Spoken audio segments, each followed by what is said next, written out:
Hello दोस्त, नमस्कार। मैं संगीत यूनिवर्सिटी राशि। मैं हूँ विनीता यादव और आज हम लोग लेकर आए हैं एक छोटा सा प्यारा सा पचरा गीत। और इस समय नवरात्र का मतलब पर्व चल रहा है, इसलिए हम लोग छोटा सा एक गीत लेकर आए हैं। आप लोग बताइएगा कमेंट में ये गीत आप लोग कैसा लगे। जय माता दी। जय माता दी। पसारे अचरा बिकिया मांगे सोहागिन, पसारे अचरा बिकिया मांगे सोहागिन।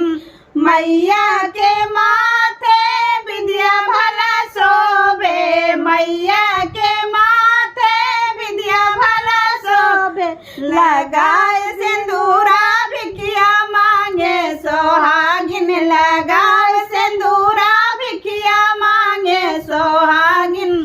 पसारे अचरा बिकिया मांगे सोहागिन, पसारे अचरा बिकिया मांगे सोहागिन। मैया के हाथ चूड़िया भला शोभे, मैया के हाथ चूड़ी भला शोभे।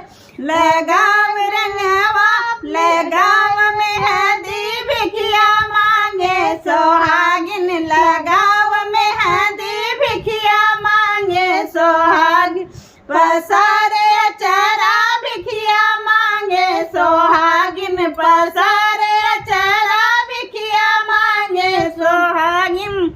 मैया के पाँव में पायल शोभे, मैया के पाँव में पायल भला शोभे। लगाव रंगवा बिकिया मांगे सोहागिन, लगाव रंगवा बिकिया मांगे सोहागिन। पसारे अचरा बिकिया मांगे सोहागिन, पसारे अचरा बिकिया मांगे सोहागिन।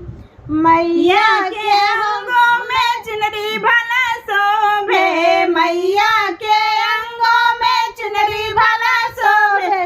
ओढ़े चरा बिकिया मांगे सोहागिन, ओढ़े चरा बिकिया मांगे सोहागिन। पसारे अचरा बिकिया मांगे सोहागिन, पसारे अचरा बिकिया मांगे सोहागिन। जय माता दी। बहुत प्यारा गीत है। आप लोग कमेंट में ज़रूर बताइएगा और फुल वीडियो देखिएगा।